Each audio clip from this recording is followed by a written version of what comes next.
Hey, so hello to our audience on YouTube Live. We will be beginning this event in just about 5 minutes here.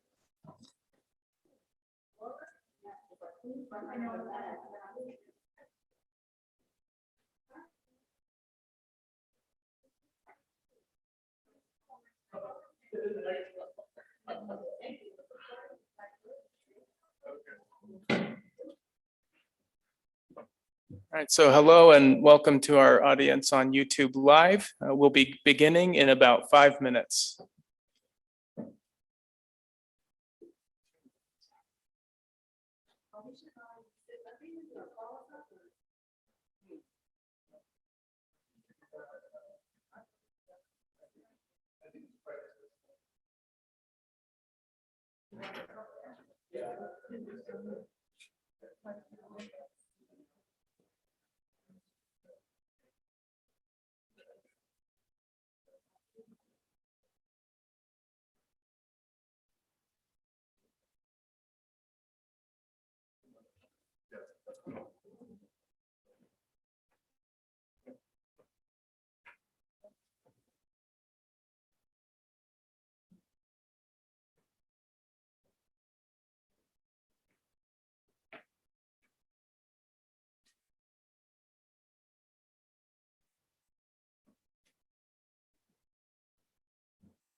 Okay, so I guess we can go ahead and get started here.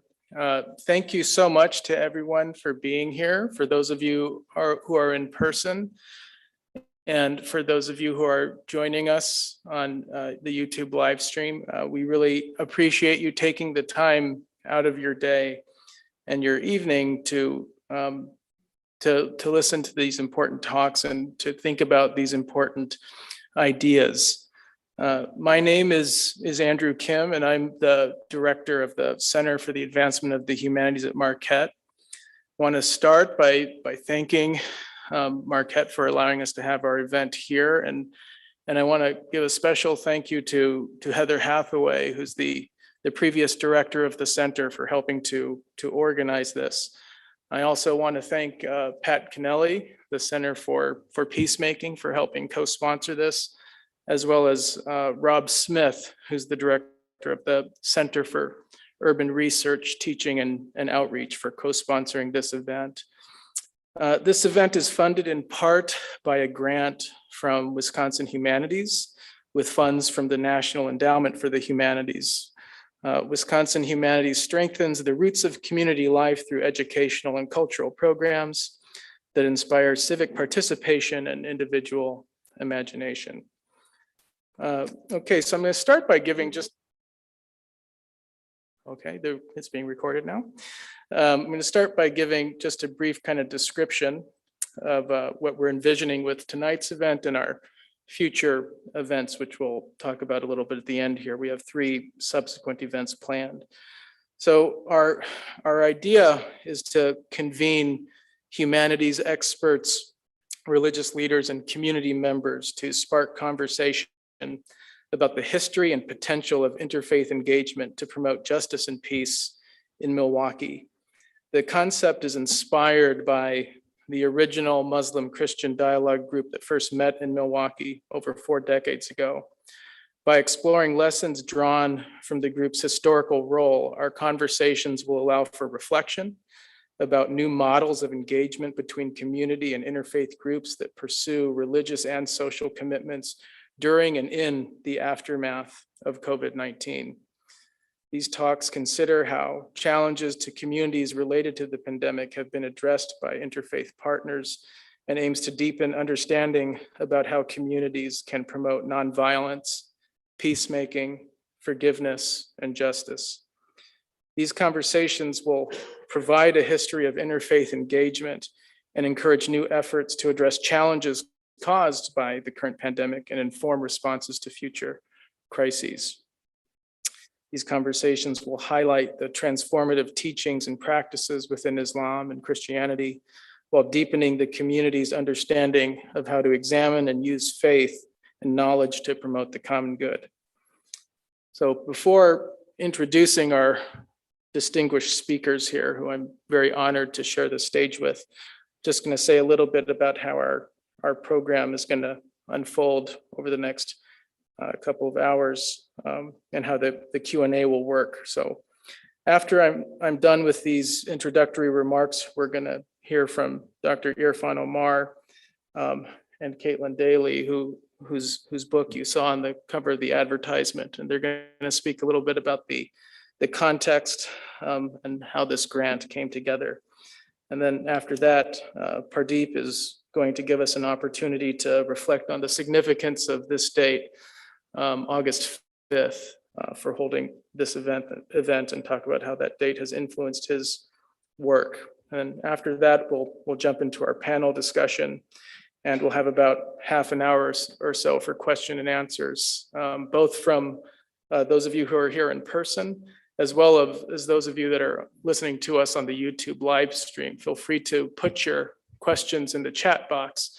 And if you could please indicate in there if your question is for the entire panel or for a specific speaker, we'll have a chance to answer some of those at the end. And then we'll conclude with Rhonda Hill giving us a call to action and telling us what to go out in the community and do based on the ideas and thoughts and reflections that we share this evening. So with that said, it's my distinct honor and privilege to introduce our panelists. First is Janan Najib, right here. And Ms. Najib is the founding member and current president of the Milwaukee Muslim Women's Coalition. She's been a longtime spokesperson for Milwaukee's Muslim community and a leader in interfaith dialogue and understanding. Ms. Najib runs the Islamic Resource Center, a cultural center and Islamic lending library. She founded the Milwaukee Muslim Film Festival, publishes the Wisconsin Muslim Journal, and directs Our Peaceful Home, the first culturally specific Muslim family strengthening and domestic violence program in Wisconsin. She's also the founder of the Wisconsin Muslim Civic Alliance, which aims to promote civic involvement. In 2016, she became the first Muslim in Wisconsin to open the floor of the state legislature with a prayer. Ms. Najib sits on many community committees, commissions, and boards, including Wisconsin Public Radio, the Marcus Center for the Performing Arts, and the Wisconsin Historical Society. So Janan, welcome. Next is Caitlin Daly, who's joining us here on Zoom. Caitlin is a registered nurse and current PhD student at Duke University School of Nursing.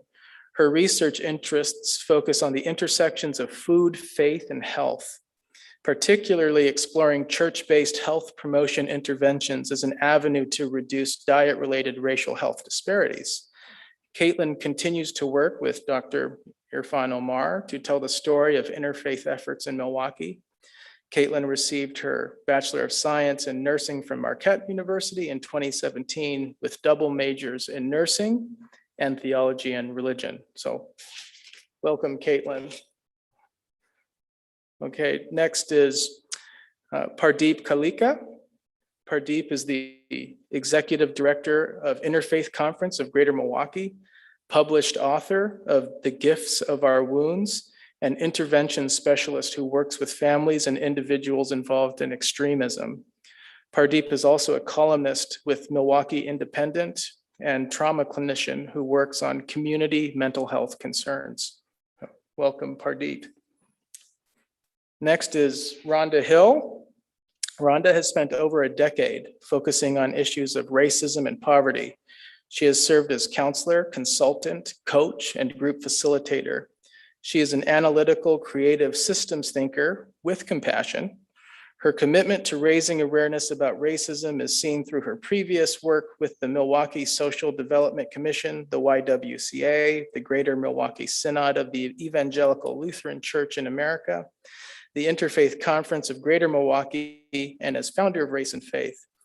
Rhonda founded Race and Faith in 2014 to deepen conversations on racism by making room for faith. Rhonda has master's degrees in marriage and family therapy and in theological studies. And finally, welcome Rhonda. Finally is Dr. Irfan Omar. Dr. Irfan received his doctorate in religious studies from Temple University in 2001. He is currently associate professor of theology at Marquette University, where he teaches courses in Islamic theology, peace studies, and interreligious dialogue. His research areas include Sufism and South Asian studies. He has also co-edited several volumes, including Interfaith Engagement in Milwaukee, A Brief History of Christian-Muslim Dialogue, which he co-edited with Caitlin, Peacemaking and the Challenge of Violence in World Religions, and the Judeo-Christian Islamic Heritage, Philosophical and Theological Perspectives.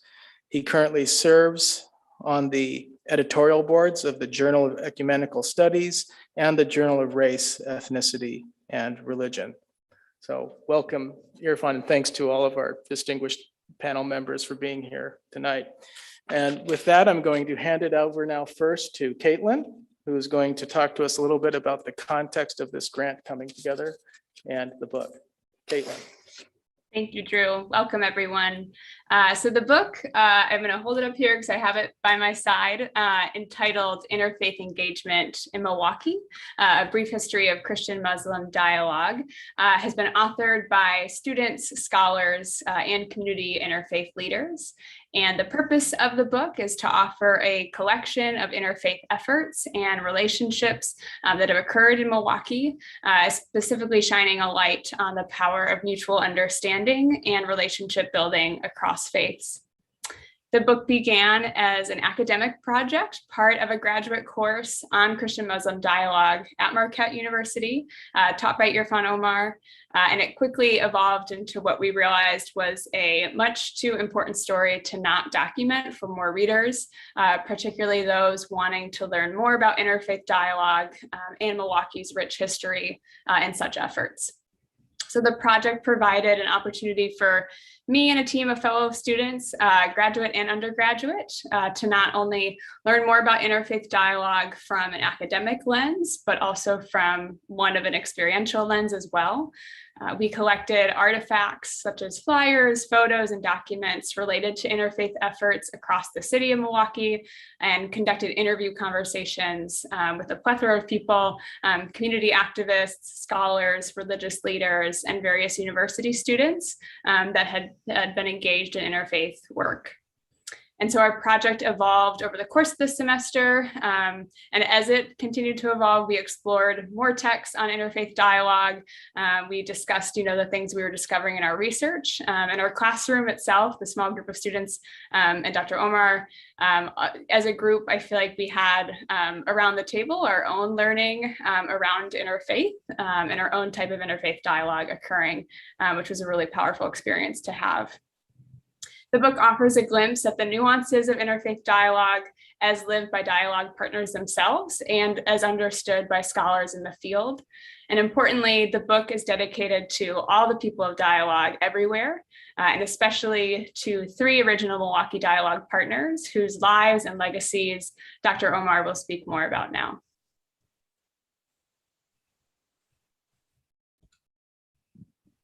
Thank you. Thank you, Caitlin. Thank you, Drew, for leading this effort, for introducing, for organizing. Thanks to Curto, thanks to Center for Peacemaking, thanks to Heather Hathaway and College of Arts and Sciences, especially the staff that has been working behind the scenes. I know you mentioned Patrick Connelly and Rob Smith. I like to mention Chris Chesky and Pariza Shirazi, without whom we would not be here talking. So thank you to all of you. And thanks to people who are present and people who are watching online. As Caitlin said, there's a rich history of Muslim-Christian dialogue, Muslim-Christian engagement in Milwaukee. In fact, interfaith engagement in Milwaukee. But the book that we co-edited, Caitlin and I, focused partly on Christian-Muslim effort because that story was just going into oblivion with Sister Jacine had turned 97 when we first met her. She was a Franciscan sister who basically opened the door for us, Caitlin, myself, and 3 other graduate students. So we wanted to at least start the story of interfaith engagement there. We also wanted to focus on Christian-Muslim part because there were several connections to the present, where we're living. And Janan Najib is one of that connections because she attended those original dialogues as a young woman, as a child of the 2 of the founders, co-founders of the Christian-Muslim dialogue in 1980. Speaking about interfaith connections, of course, the Christian-Muslim dialogue was a formal dialogue. It was approved by the Christian and Muslim leaders at the time. And it was also inspired partly by the Jewish-Catholic dialogue, which had begun 5 years earlier, 1975. So there's, nothing is new. There are all these connections that we found that are really important. The 3 dialogue partners that I think worth remembering for us, it's worth remembering them is Sister Jacine Reese, as I said, Sister Lucille Walsh, and Dr. Abbas Hamdani. And they, all 3 of them have passed on. And I often imagine them gathering wherever they are in their next abode, resuming the dialogue and sipping some heavenly tea. And perhaps Darjeeling tea. So the formal Christian-Muslim dialogue began in 1980, as you've learned, and soon the Vatican people heard about it. And as they learned more about this dialogue, they dubbed it as one of a kind. In other words, there was nothing like that in the world at that time. There was dialogue between scholars. There were dialogue between religious leaders, limited on a limited basis, but there was nothing like this that had been set up in Milwaukee, which was very structured and ran for over 12 years. And then the friendships lasted even longer, all the way up to today. They were concerned about questions of faith, but not just theological questions. They were interested in social issues. They were interested in justice. So one of the things they engaged themselves was to look at textbooks in public schools and see how the other, religious other is portrayed and how, Muslims are, talked about, or Jews, or they were specifically focused on Muslims and Arabs because that was a group's interest at the time. They also organized public events, much like this one, except that, in the audience at the time, there were 200, 300, and 400 people. And they brought in world-renowned scholars. And they, in a way, they put Milwaukee on the map, I think, Um, so going back to the book that Caitlin and I did, and it was published in February 2020, it was designed to showcase the 40 years of interfaith activism in a summary fashion. You know, it was a modest account of interfaith encounters and stories of outreach. But the book included, as I said, more than just the story of Christian-Muslim dialogues. Part 2 of the book covers a sampling of interfaith efforts across different religious communities, covering the last 2 decades. The book aimed to show how interfaith efforts of the last 40 years have helped build an infrastructure. Now think about that word for a bit. Infrastructure, not the physical roads, but the roads that lead from one community to another, where it facilitated relationships that had not been experienced prior to that. In other words, they could, pick up the phone and call each other. We're talking about religious leaders. We're talking about people who are high-level officials. We're talking about, and so, that's not a small feat. So that is what I call infrastructure of dialogue. It enabled, in fact, the most important thing here I want to say is that it enabled the communities, religious communities, but also the wider Milwaukee community to be able to withstand the crises. And as you all know, we have had many of these, including but not limited to 9/11, and also the horrific 2012 massacre at the Sikh temple in Oak Creek. And if you don't know what happened, all you have to do is go back and look at the press coverage of the time.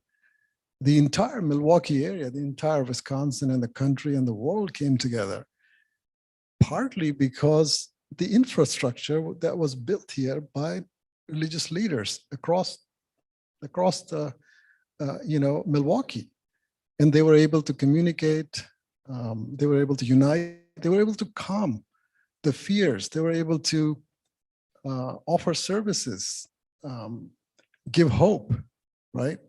And even people who didn't believe in religion or didn't belong to any religious organization were able to come and participate in those kind of activities. So in short, I'm going to end this here. Milwaukee Interfaith Community has consistently acted and spoken out for the values enshrined in the written and unwritten manifesto of interfaith ethics. And that is a humanities issue. That is the human issue. Humanities is concerns human condition. One of the crises that I just mentioned to you, the 2012 massacre, today happens to be the 9th anniversary of that tragic event. And as we gather here to celebrate our unity in the face of diversity, let us also remember. And I would invite Pradeep Kaleka to offer a reflection. As someone who was personally affected by it in more ways than one, he is, of course, the right person to do this. Thank you. Thank you so much, Dr. Omar. Dr. Kim, thank you so much, Rhonda, Janan, Caitlin, everyone that's here tonight and listening online. There's so many people to thank. And I think that's what I think about when this day comes up on the calendar. I wished Janan a happy birthday. Her birthday was August 2nd, one day before mine. So we're both Leos. And then shortly after my birthday, I have to remember this. And I always struggle through this week in a way, but I'm always trying to be there for different people, communities, my family. And so we had somebody downstairs who just did a media thing right before this and asked, how do I spend my day? And I said, I wake up in the morning, I pray and I meditate and I give thanks. And I know that I'm going to be surrounded in love. And I know that because I fully feel that. And then I don't just speak for myself, but as a community, we have fully felt that for 9 years. You know, Rhonda asked me a question like how I'm doing, and I told her, you know, I'm grateful to be here. I'm grateful to have a voice. So, you know, I'm grateful to have the diverse faith communities that we do have, and really work towards a more loving, as you say, infrastructure of faith. And it's nothing short of, you know, you see so many different things in life that can bring us down. And I think for the past year and a half, and it continues today, as we sort of thought that we were going to be in a place where we could all kind of gather and come together. We were very hopeful, only to understand that there's still very much a spiritual challenge as we go forward. And I would not want to fight this spiritual challenge with anyone outside of the people that are gathered with us today. And so I'm just really grateful. That day, 7 people lost their life. I want you to also remember that there was a person who actually did the shooting. He was an affiliated white supremacist, and we should also center him in our prayers as well. Not to condone or say, you know what he did was okay.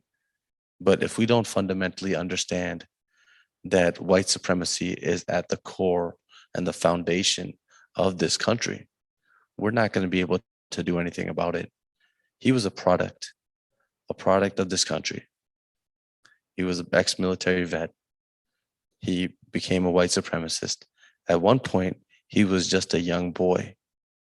And so today, the work that we do is to understand some of the infrastructure that exists in this country that has caused people to not fully live to what America's promise is.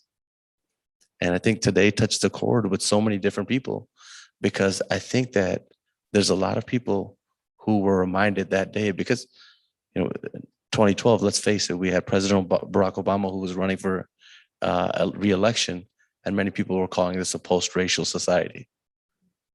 I think nobody would be fooled by that now.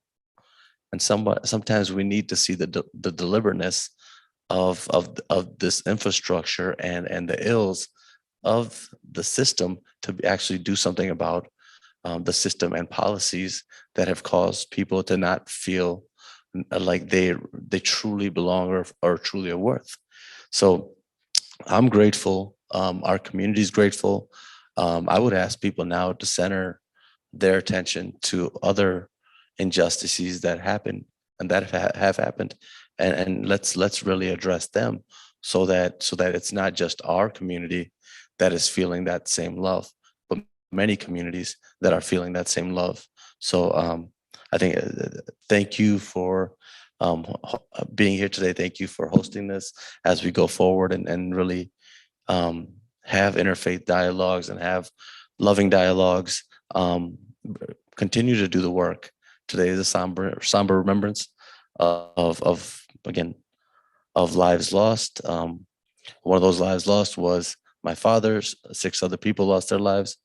I fear that if we don't do the work now, that there's going to be other lives that are needlessly lost as we go forward, and then that systems, policies, infrastructures, all of these things need courage, and we need to change them so that those lives lost are not done so in vain. Thank you.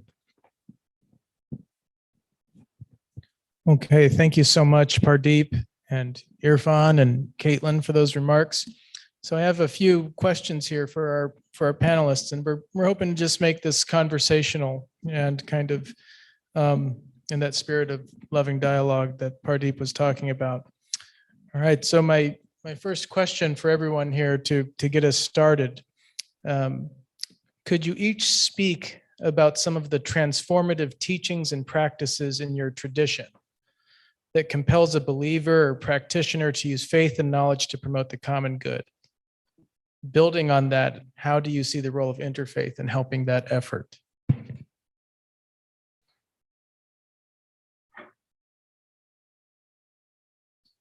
Well, maybe I'll get started and we can kind of go back and forth as our thoughts sort of coalesce.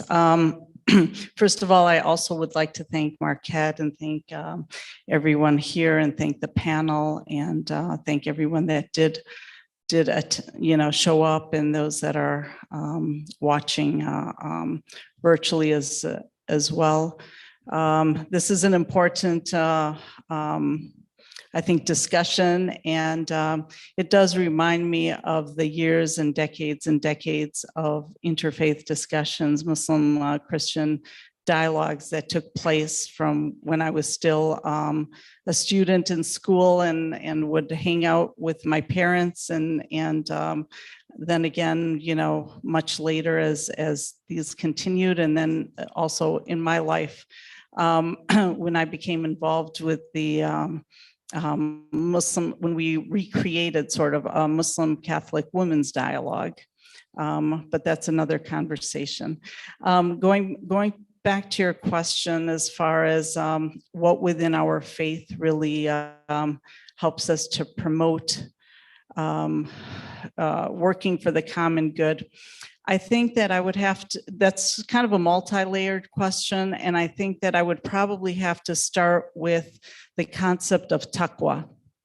Taqwa in Islam is God consciousness. It's the idea that everyone, every human being is born with this idea of knowing God, and you nurture that.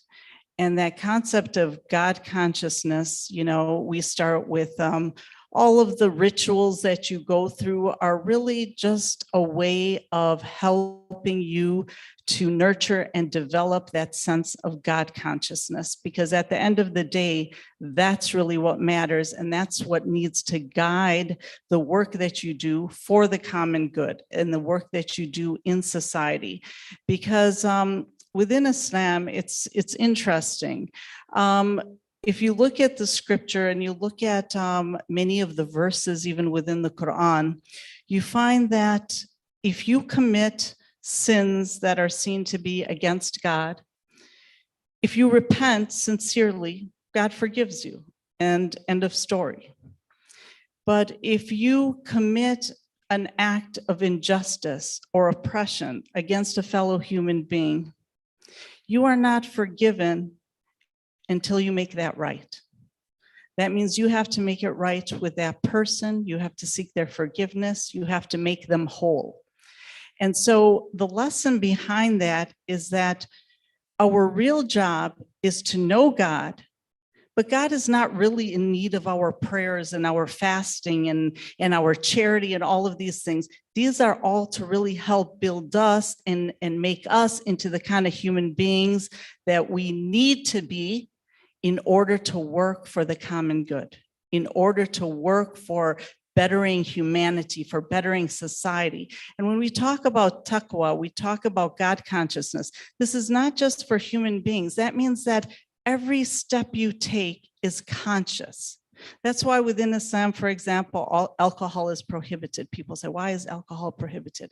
Because the idea is that every step, every breathing moment should be conscious. We should be a conscious effort to keep that consciousness of God and to do what is right. And so that means taking care of the environment, conserving natural resources, being kind to animals, thinking about others when we eat, whatever it is that we do. So that's all part of the common good. Another layer to this is that within Islam, we are taught that there's a tradition of Prophet Muhammad, peace be upon him, where he says that if you see something wrong, if you see an injustice, change it with your hands. That means stop it. You see someone being beat, you see something happening, stop it with your hands. If for whatever reason you're unable to do that, then use your voice. That means continue to campaign against it, to talk about it, to protest. And for whatever reason, you don't even have that as an option, then you continuously hate it within your heart. That means you're never okay with that injustice. And so by building that, that develops that concept of common good, that concept of what I can do to make humanity better, to stop injustice, to stop oppression, because that's really what, at the end of the day, our job really is. And by serving humanity, we are in turn serving God. Thank you. I want to say ditto, but that's probably not enough. Happy birthday to both of you. Thank you. Oh, that's so awesome. I love Our birthdays.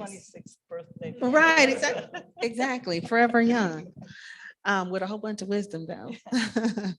Yeah, I really appreciate you speaking about the God consciousness, and I've heard Pardeep talk a lot about God consciousness as well. And for me, with that question about our traditions, first thing that came to my mind was a quote from James Cone, which is he's a theologian. He's passed on now. He's known most for Black liberation theology, but one of his quotes that I love to use that I think speaks to my tradition, especially coming from the Black church tradition, is the quote is, "Church is the place that confirms your somebodyness." Church is the place that confirms your somebodyness. And I think you can translate that to various houses of worship, whether it's the temple, whether it is wherever you align yourself and gather to meet with other people. It is in that gathered place with other people who are aligned with your ways of worship and doing things that confirms that you have a place in the world. And why that was so important for us as Black Americans, and why when I first heard that quote, it made so much sense to me, is to make me think about my grandmother, who's 80 years old. Last week, we just celebrated her birthday over the weekend, but my grandma will tell you in a minute that God taught her how to read. She had to drop out of school in the 6th grade so that they could work in the cotton fields. So she didn't have opportunity really to gain education. And so the place that elevated her sense of self and worth was church. That was the only place that she could go to that people would listen to someone who outside of that space, people wouldn't say was qualified to lead or do anything because she only had a 6th grade education. But in church, she was highly revered and had a place and had a position and a voice. And even now to this day, my grandmother leads and is a pastor of her own congregation at 80 years old, because church is the place that confirms your somebodyness. And so for me and my tradition, and coming from the long history of the Black church tradition. And if you haven't had the chance, please do watch the Henry Louis Gates documentary on the Black church, which I just thought was so profound. But it is that heritage coming from a space of being enslaved and wanting to be in a place of worship, but being told you can't worship in a space with all white people, or you have to sit in a certain space just because you're Black. That made a lot of Black people understand it was something deeper, more, that being a part of a religious community was not about excluding, but affirming and saying you belong. And so for me, and out of my tradition, it is saying, thinking about a lot of spirituals, but one would say, you may be able to kill my body, but you can't kill my soul. It is this thing that I still exist, that I'm somebody. And so I think we take that out into the world that says, we're gonna create space, we're gonna craft and hone in on how to help you become the best somebody you can be, how to help you better live into that God consciousness that you spoke of. And we do that not alone, but in community. So I love the whole infrastructure. You just had me buzzing. I'm just writing that all on my paper, but I think that's so true. And that's what we do within our religious communities, is that we do create an infrastructure where where all of our somebodyness can come to life. And so, yeah, I'll just leave it at that because I can keep going on and on. But thank you. I think as far as just building off of Ron, yeah, somebodyness, our personhood, our God consciousness, our sacredness, within and maybe, originally when you asked that question, I was thinking about a passage, but then as Janan and Rhonda gave their explanations, I thought about an experience, and I thought about the experience that even, as we have been praying virtually, or now we're kind of going back to our places of worship or sanctuary, our masjid, synagogue, mandars, churches. As we go back, we're attempting to kind of go back to an experience. And that experience, when we gather together and we discover truths together, it's one of the places that are left within the world that where we should actively challenge our truth. And because it's challenged in such a loving way that within Sikhi, you can come to your own opinion, but it's considered your own personal truth. It's considered your own personal opinion. When you pit that against other people's opinions and truths, you start to discover what truth really is, because it's more of a communal truth. So it's discovered within a sangat, right? And that's why you do pray together. That's why you do gather together. A gurdwara is basically just short name. Dwara means door. Guru means teacher. Sikh means learner, right? So you have a religion that's kind of based on learning and teaching, and going to a gurdwara, sacred place, learning from the teacher. Now the most sacred teacher is considered the Guru Granth, which is the book, which is the scripture. That happened as the final living guru was before he was killed and his sons were killed. He said that you can kill a human being, a person, but you will never kill the truth. You will never kill a communal truth. And the communal truths that if we are actively willing to challenge our own personal truths, go back to why compassion is so important, why love is so important, right? Why community is so important.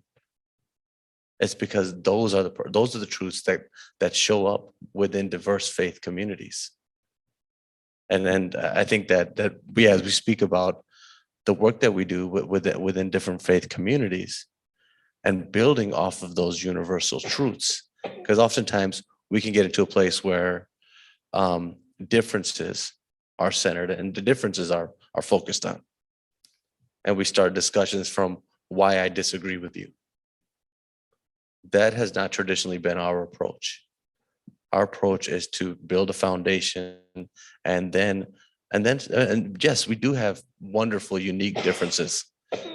But that oftentimes we want to make sure that we're centering what our faiths do stand for, rather than how we're different. So I think, speaking from as far as Sikhi, that experience of just building on both personhood and sacred consciousness, and then the experience of gathering together. Great. And then, so I guess the follow-up then would be, in terms of these transformative practices and God consciousness and community and being somebody, how do you see the role of interfaith in helping that effort? Why is interfaith an important practice to catalyze what's in one's tradition, bring him into conversation? Yeah. Oh, I'm sorry. Go ahead, Caitlin. No, that's okay. I could have looped into that one. So no worries. Can you guys hear me okay? Okay. So my experience comes from the Evangelical Lutheran Church of America. That's the tradition that I identify most closely with at this time. It was their religion I grew up in and am continuing to learn about. So I'll be speaking from my perspective from that identity today. You might also hear some influences of Ignatian spirituality from the Jesuits, a religious community called the Society of Jesus, a religious order of the Roman Catholic Church, who established Marquette in 1881. So Ignatian spirituality was influential to me as a student during my time at Marquette. But to speak with the lens of the Lutheran Church, so the ELCA Lutheran Church released a policy statement entitled A Declaration of Interreligious Commitment in August of 2019, and that was to fulfill a request for a statement that clearly outlined the responsibility of the church to engage and understand people of other faiths better. So much of the language I'll use in my response is lifted from that document. I'll try to indicate where, but it amazes me always, just the synergy I think that I'm hearing in a lot of our responses right now. Something that struck me in this document that I'll speak to in my response is this idea of agency and what that looks like and what we're called to do. And so just a brief outline on the Declaration of Interreligious Commitment. It asserts that working towards the common good is a part of God's vision, which is described as life abundant for all in the document. And the document defines the common good as working towards justice and peace for all people in creation. And so the document emphasizes, quote, religious diversity when accompanied by mutual understanding and cooperation enriches the whole, end quote. And the document continues to also say that dialogue enhances the self-understanding of each participant involved. And so they recognize that the engagement of similarities and differences and the appreciation of those among different religions and worldviews facilitates this interfaith work.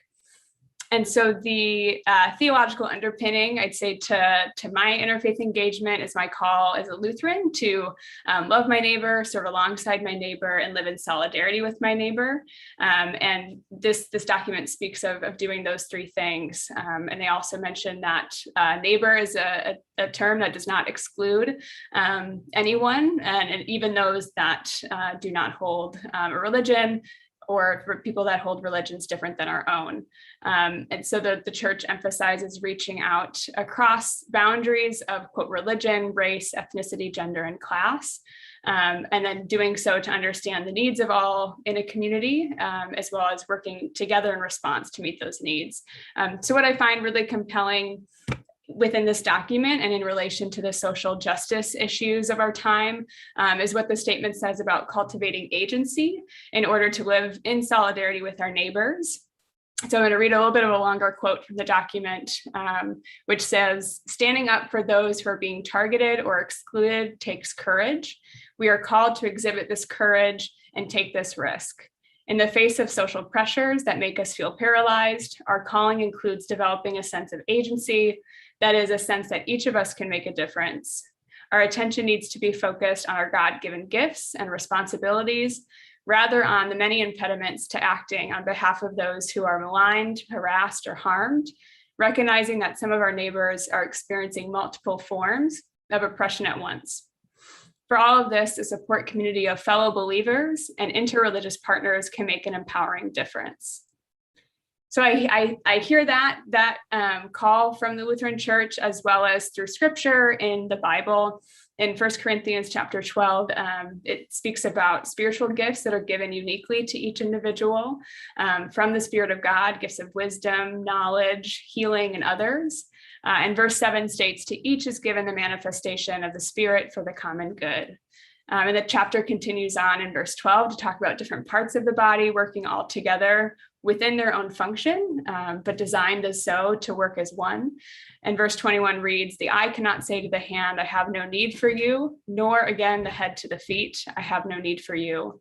And further along, verses 25 to 26, acknowledge that God designed the body so that, quote, there may be no division in the body, but that members may have the same care for one another. If one member suffers, all suffer together. If one is honored, all rejoice together. And so the chapter goes on to speak about how this relates to the body of Christ. And for me, this chapter resonates as an interfaith leader. And to me, I hear this as God's call to recognize the difference that I am able to make within my own tradition and reaching across other traditions as well, to build my agency, my sense of being able to make a difference, to promote the common good with my God-given gifts that I've been gifted with, and to do so in partnership with my neighbors, because we all matter. So I'll pause here, and with the next panel question, I'll emphasize on the role of interfaith in helping to ignite this sense of agency. Yeah, thanks for that, Caitlin. I think that's actually the perfect transition to that question. So yeah, what is the role of interfaith in furthering that agency? And yeah. Well, the way I can only, speak for myself, what kind of motivates me to get involved in interfaith. For me personally, I see interfaith not really as a choice, but almost as an injunction within the faith. There's a verse within the Quran that says, "O humanity, we have created you from a single pair of a male and a female, and we have made you into nations and tribes so that you may come to know and cherish one another, not to despise each other. And truly the best of you is he who is most conscious of God." And so the idea that God has purposely created us into nations and tribes. And there's other verses that talk about, the variety of your languages and colors is really a reflection of, for those that have knowledge, this is a reflection of the magnificence of God. And so from a Muslim perspective, this idea of challenging us to be more conscious of God, which also means working more for the common good, is a healthy competition. Not to say that God loves you best or loves me best, or you're going to hell or you're going to heaven, because God did not, kind of put us in charge of that. That's not our role. What God did tell us to do is to compete in a healthy way and to work together for the common good. And so interfaith is just really a reflection of what we must do as human beings to come together to achieve the common good. You find that it's impossible for one particular group of people to accomplish what many together can do. And imagine when everybody comes with their diversity of ideas, their diversities of viewpoints, their diversity of how to do things, and they bring all of these wonderful gifts together, what they can then accomplish, and do together. Within the Quran too, there's another verse that says basically where we're being asked, it says that, come, calling about people that believe in God, come to a common word between us and you. And what is that common word? It's that belief in God, that commitment to God, that commitment to goodness, to compassion, to justice. And so I don't know how many of you are aware of it, but I think a couple of decades ago, Muslim leaders around the world, actually, when there was a lot of trials and tribulations in the world, they actually put out a document calling upon religious leaders, and it was called the Common Word document, and it said, "Come together." So that means we come together in interfaith, in solidarity, to see how we can better this world together. So again, for me, it's not just a matter of, it's a nice thing to do, or it's something that has enriched me, etc., which all of this is true, but I also see it as a religious obligation. Yeah, like a mandate, like we would say, it's my calling to do so. I was gonna say, Miss Janelle, we need another one of those gatherings from those leaders, because we in trouble out here. For me, I will say, I have to say, interfaith for me has been a selfish thing. Unlike yours, I think it's become a part of my calling, but first in this space of selfishness, because I've been so personally enhanced by it. by being able to be in relationship with those who were not raised to believe and think and see the world or see God the way I have been raised to do so, has only helped me to grow personally. It's enlarged my worldview. And I think that that is what interfaith really can do for those who allow themselves to become part of such a network. Even if you're a person who would say I may be agnostic or atheist, because I've met a lot of people in interfaith who would fall into those categories, but have also helped me learn and grow more. And for me, from my perspective, in the Christian tradition, as we talk about being made in the image of God, where we talk about the Imago Dei, right? Just being made in the image of God. And what that means for me is that all of us are made in the image of God. So that tells me that whenever I'm looking at you, Irfan, or you out there in the audience, or you, Janan, you're showing me a piece of God. I know God better because I'm connected to you. That means that not one person holds all of that, but us collectively together reveal a little bit more about the nature of God. And for me, that's exciting. For me, it helps me again to see my place in the world, that I'm not the beginning and the end. I'm not the first and the last, that every piece of knowledge about what is to be known isn't all found in the little Pentecostal church that I was raised in. But it is to be found when we all gather and come together, that you hold a piece of the majesty of God and you hold a piece. Now, what are we going to do with that?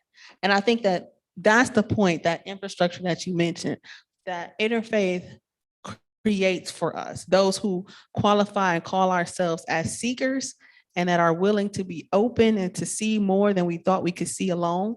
That when we gather together with other people who want to be open and explore, or have such a call or a mandate as you do, we begin to use that to take on the larger issues. It empowers us to say, hey, I'm not here by myself. I don't know everything. I don't have to know everything. And I know, matter of fact, I'm with some people who disagree with me, but that's okay, because now we're able to demonstrate that even though we don't all believe the same thing, or we don't all see God the same way, or heck, some of us might not even believe in a God, but we believe that the world can do better and should be better. And so we're gonna all come together for that purpose. And I think that's what for me, interfaith does. That's the agency that it can give you, to say, you don't have to know all the answers. You don't have to be right on every issue. And no matter what you're bringing to the table, we've created a space for you.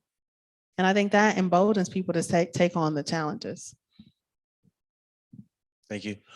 The first day that, this is kind of a closed door meeting, so I don't even know if I could reveal this, but I can reveal it. It's okay. It's been 2 years since, well, Interfaith can't fire me now, but, and this is a good thing. This is a good, oh yeah, it's live stream. Oh man. So, it's first day that was hired on as director of the Interfaith Conference, and we've been in existence for now 52 years, and came on as the first non-Christian executive director in our long and storied history. 20 judicatories, right? The sat there with representatives and leaders and talked about the oneness of God. Every different faith.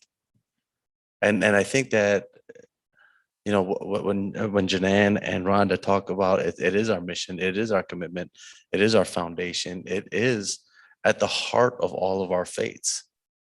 Like interfaith within Sikhi, we have passages that literally talk and say, you know, koi bole ram ram, koi kudaya, koi sevikusaya, koi Allah. And at that time, then they said it in a way that was old Gurmukhi, right? But if they would have known Christ, they would have said koi bole Christ, koi bole Buddha, koi bole. They would have said that. Then what they were basically saying is that we know this faith Some people say this name. Some people pray this way. But through the way that we pray, we get to know you. We get to understand you. We get to feel you. We get to experience you. And I don't know, and I don't mean to belittle those that aren't into interfaith stuff, because a lot of times I think there's also I mean, this kind of goes into the challenges of interfaith, but sometimes people understand interfaith to be some sort of one world religion where you just have to dilute yourself. And it's not that. It is something where you can bring your whole heart. And when we're talking about our whole heart, we're talking about the foundation of being a Muslim, being Jewish, being Christian, being Buddhist, being all of these things, but genuinely being that. I say, bring all of you. Because through that, I'm going to give you the spiritual challenge here on earth. And you're going to go there and you're going to learn in a mandir, in a church, and in a masjid, in a gurdwara. You're going to learn there and you're going to get your foundation. And then after you get your foundation, you're going to go out into the world and you're going to see many people who don't believe like you, look like you, walk like you, dress like you. You're going to see many people of different races, don't have the same skin complexion of you. They don't have the same worth as far as like what is worth on this earthly earth, right? What we dictate as far as like how much money you have or how much money you don't have. And my spiritual challenge to you is, did you learn enough in your foundational stone to be able to see God in them?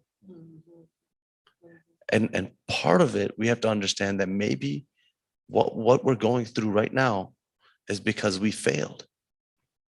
Some of us have failed. And there's too much of that failure to see God in everything that we need to recalibrate. And so the misery and the suffering that we're going through does have a purpose. It is making us sit still long enough to understand what kind of earth is going to be ushered in for generations going forward. But too many people are not understanding this as a spiritual calling. They're understanding this as a temporary inconvenience.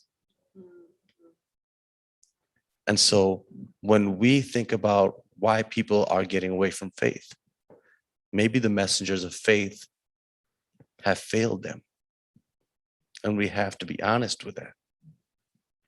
Maybe we haven't taught them in an interfaith way.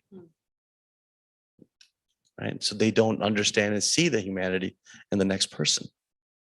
And so I think that within all of us and not everyone here and listening, hopefully we're speaking to the choir, right? But I think that it will take a lot of work because there's a lot of people who don't believe. I've had lots of conversations. I was telling Dr. Kim, I've had lots of conversations. Pardeep, I'd like you. But this interfaith thing, it's kind of strange to us. Yeah. It's foundational to us. It's in our passages. It's in the first couple words of our scripture, which is the Mool Mantar, which says Ekunkar. Right? And it basically means we are one. And you can't read the rest of the scripture without understanding that. It's almost like don't read the rest of the scripture without understanding this preface. And so I think for Sikhs and I think for all of our faiths, I'm not allowed to speak for every faith, but I can tell you that every faith, like most faiths, our denominational faiths were represented that day and spoke about the same universal truth.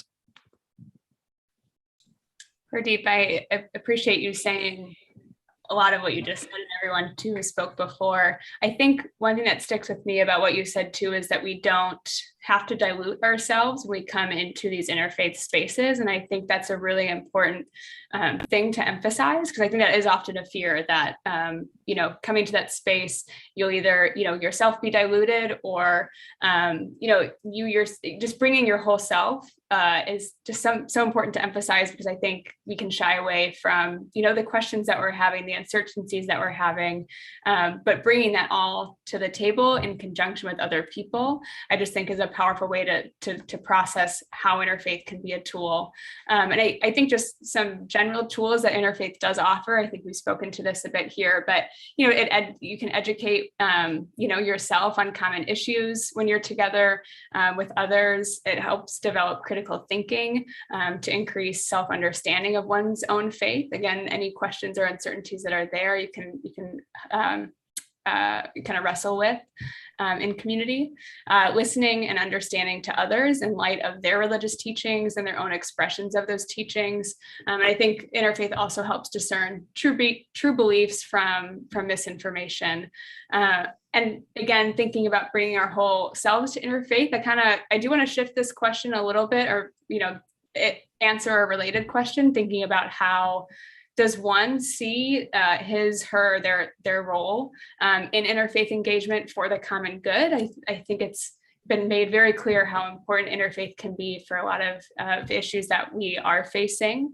But I wanted to take an opportunity as well to talk about how we can see our role in that, because that might not always be clear. And again, there could be barriers to engaging in these interfaith spaces. So again, going back to this idea of agency, of bringing our whole self, having that, you know, God consciousness, that somebodyness, all that's been mentioned. I think a really, you know, easy and appropriate entryway into developing a sense of agency around interfaith endeavors related to social justice is a word I want to offer here, and a practice of integration. And so as a student, as a community member, an employee, a family member, you can integrate interfaith into the places and people with whom you learn, live, play, work, live and worship with, and at.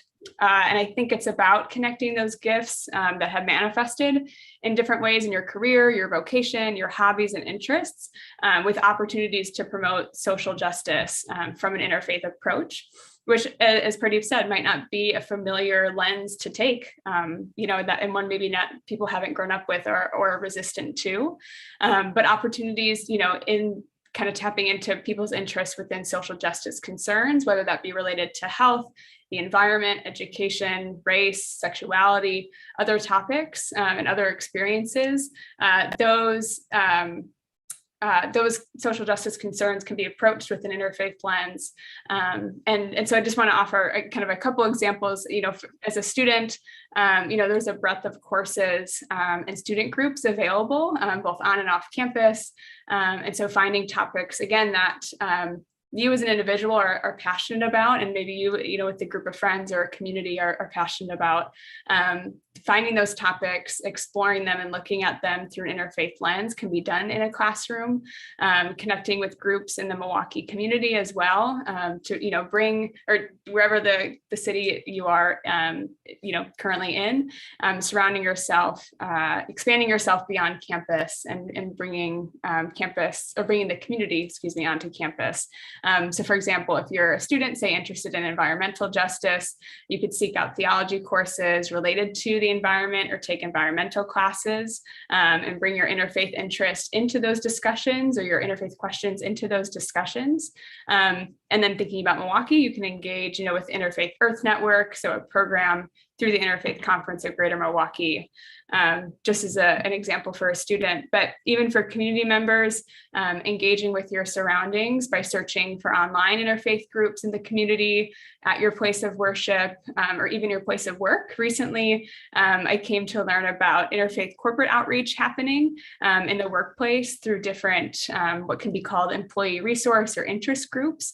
So I'll use, again, another Milwaukee example. Rockwell Automation has a Faith-Friendly and Allies employee resource group that's collaborated in the past with the Interfaith Conference and the Milwaukee Muslims Coalition, Women's Coalition, to bring interfaith dialogue and educational programming to the workplace. So I'm sure Janan or Pradeep could probably speak more on those specifics of that program, but I mention it to highlight the integration of what interfaith can look like in the workplace to promote the common good.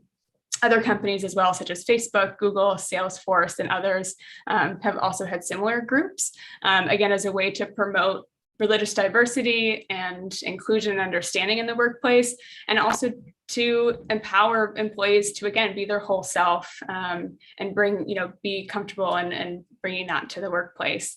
And so again, just to offer a couple, all to say that, these couple examples are opportunities I see to integrate interfaith with existing passions that people might have and interests, that can work to promote that common good.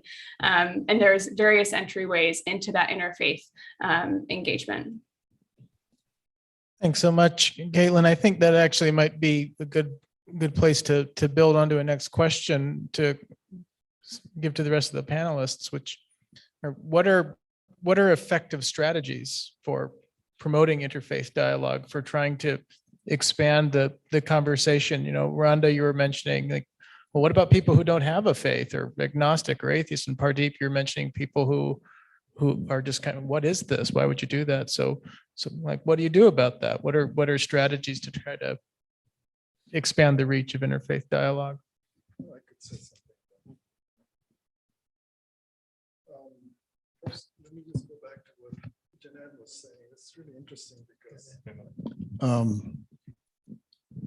Jeanette, when you mentioned that Quranic verse about compete in good works, I just realized I read an article a while back which was about that verse, and he titled the article as Olympics of Good Works. I thought I should mention it since we are in the season of Olympics. I'm gonna talk about that important question that Drew just mentioned, that what about people who see themselves outside of faith? But listening to all of you here, one word that kept coming up for me was humility. And humility is the heart of faith, practice of faith. So even if you don't have faith, you could still practice humility as a human condition, as a basic thing.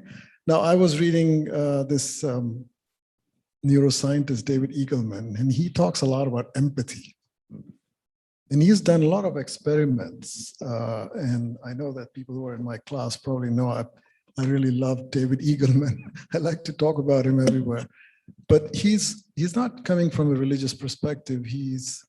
Although he has a Jewish background, but he's a neuroscientist, and he's done a lot of studies and put people under the scanner. And so he talked about empathy as something that we all are born with. And he's done experiments on toddlers, newborns, and to sort of validate.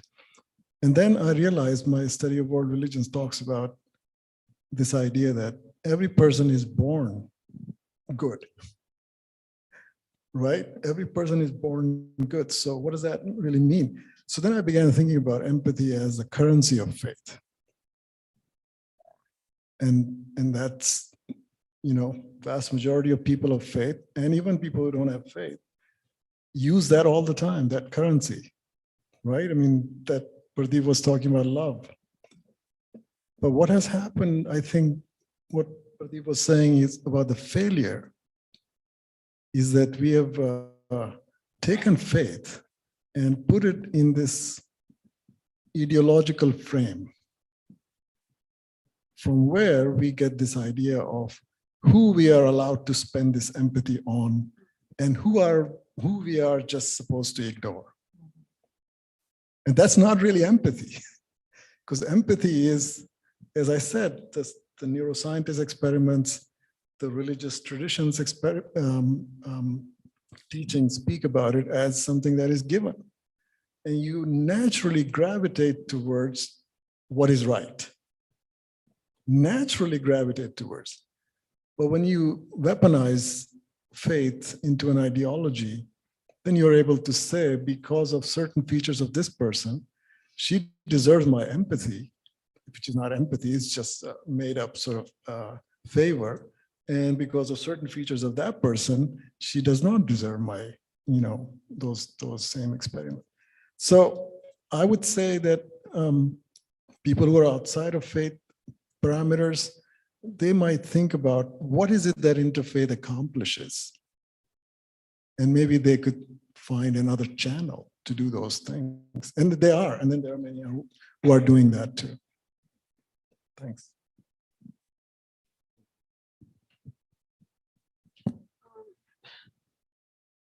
I think that's a really good question. I think we have to create and try to create the entry points into interfaith. As I think Caitlin mentioned, some companies are creating spaces through employee resource groups and things like that to try to make faith more open for everybody to engage it at the level of which they feel comfortable.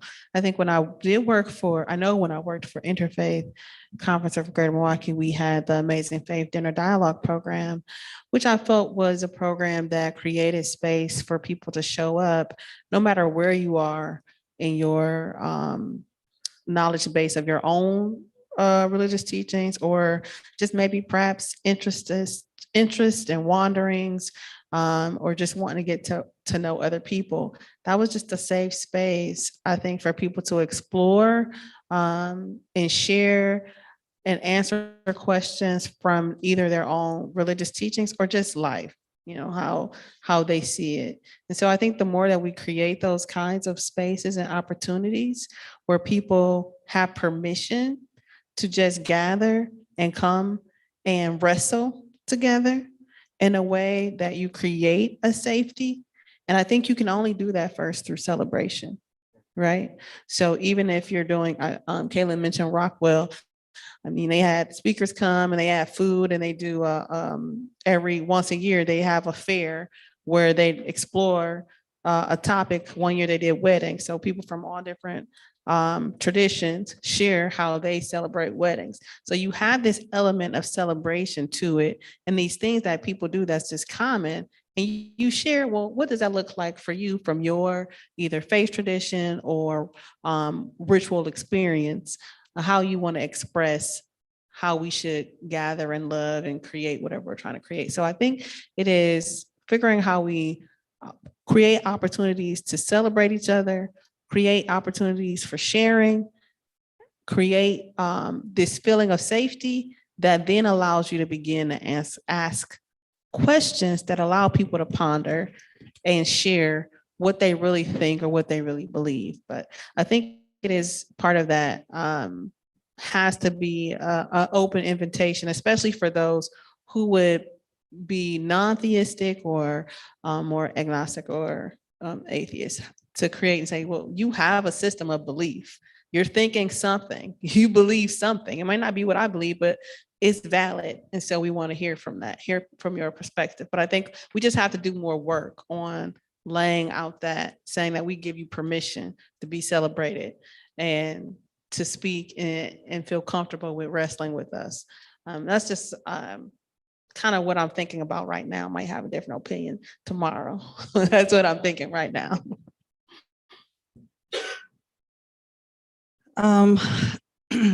I want to take this back a little bit. First of all, I wanted this concept of people, without faith. That's also a faith, because you have to purposely decide not to worship, God, or not to believe in a certain thing. And that in itself is a kind of faith. So I still consider them under the umbrella of interfaith. It reminds me of a story from Islamic history, where one of the four caliphs after the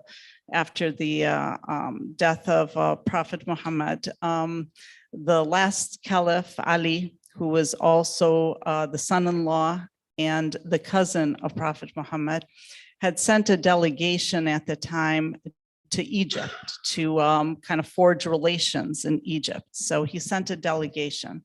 He got word back from this delegation that said, well, in Mecca and the areas we have been, we know of Christians, we know of Jews, we even know of like the pagans at the time. But here in Egypt, we see people, we're seeing, religions and groups that that we've never encountered before, and we don't really know how to deal with them. We have people that worship fire and people that are, this and that. And so a message came back from Ali that said, if they are not your brothers in faith, then regard them as your brothers in humanity. So you have to deal with them that way, regardless of what it is that they believe. But, I have been involved in just enormous types of programs and things related to interfaith. But if I was going to say what is the most effective way of doing interfaith, is for each person to really look at their sphere of influence.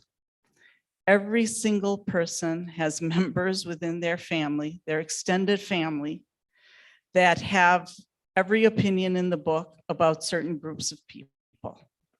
So rather than go and start an interfaith with people on the outside, start educating the people that you really have influence on. So let's start looking at our sphere of influence. I think that when I've gone out to speak, and I've done tons of speaking over these past number of decades, one of the most common things that I hear is that, well, my aunt so-and-so says that Muslims believe this, or my uncle Bob, whatever, or, my mom or so you hear this all the time. And it's always been in the back of my head that if those people that really are open to different viewpoints, and, when we talk about even interfaith, I think that this is such a beautiful thing from God, because can you imagine how boring if we all were part of groupthink and group dress and group everything? How boring that would be. You're not challenged. Interfaith challenges you even within your own faith to really understand things. I'll never forget one year when I had given a talk about fasting Ramadan. And it was really interesting because it was, Ramadan took place before Lent. During Lent, I probably was speaking at 40 churches about the fast of Ramadan, because it's a fast, but heck, it's very different than the fasting of Lent. And so it was almost like a way of challenging my Catholic brothers and sisters, my Christian brothers and sisters, of, how can we really focus on our fast to achieve what it is that we want to do? And I've learned so much from many different people within the faith community. I mean, you grow by learning, you grow. And those people that honestly are fearful, it's one of two things, because they don't understand and they think that it is going to be a one faith diluted, or they're fearful and they're very shaky in their own faith and they're worried about being affected. But you know what? You don't learn anything, and you won't be challenged to improve your understanding of your own faith until someone asks you a question and you can't answer that question. It forces you to go back and to understand. But really, if I was going to say that, all of the different events and programs, and also, everything that has been mentioned are all phenomenal. But if we want to kind of take it to the first 101 level, let's start with our families and our spheres of influence. So faith is one of the most prevalent things within this changing demographic. It's one of the most prevalent things that's part of somebody's life, but it's one of the least understood in the United States. People, the way that people are, they grow up in childhood, the way that they pray, the way they get married, the way that death, food, culture, all of these things, but it's one of the least understood, like, parts of a person's personhood. And I think that as we go forward, really, again, like affecting our spheres of influence, making sure that ERGs and we're having conversations around this. for a very long time, we didn't want to have conversations around faith. We thought that there was that sort of should be left out of conversations about, we can talk about race, we can talk about other parts of a person's life, but faith, if you go to faith or religion, that's going to be something that's just, it's going to shake. It's going to shake the relationship so much so that you won't have a relationship anymore. So I think a lot of people now are having the courage to talk about faith diversity. Again, I think it's one of the least understood parts. And again, because it is like Janan said, it's so nuanced, even just within a faith, right? You can talk about a Christian who is from the south side of Milwaukee to the north side of Milwaukee to the west to Waukesha. They're going to have different political beliefs. Now let's talk about a Sikh that lives from, in India or the UK or in Africa or in the Americas. There's going to be so many different differences from a Muslim that lives in the Middle East to a Muslim that lives in America to a Muslim that maybe lives in parts of India. There's so many different nuances. So there's so much to learn. It's because sometimes it can be overwhelming. But we have to start somewhere. We have to kind of, again, coming back to Dr. Omar's point, we have to be humble. We have to practice cultural humility. None of us knows everything. Part of the day-to-day struggle of interfaith is I'll never know enough. I'll never be an expert on any of this stuff. And it's so daunting. Before I got the position in interfaith, I was up studying all kinds of things. I was like, I'm never gonna know enough. This is so daunting. But when you get to that point where it's okay. It's not about the destination. It's really we're all on this journey. One of the sadder points of just like faith, and I think the faith conversation was as within the mental health world. I think all of us are doing work within the mental health world, and to make faith something that is understood, or making it a part of even that process. Oftentimes, I saw somebody, and as a therapist, as a counselor, you would see people. And I would ask them, do they go to church? Do they go to the mosque? Do they go? No, I don't go in there. Why? Why don't you go in there? Because I feel damaged. I feel like I'm not good enough. I feel like I'm not worth going in there. I was abused. I was sexually abused. I can't go in there. I can't show my face in there. I've done something wrong.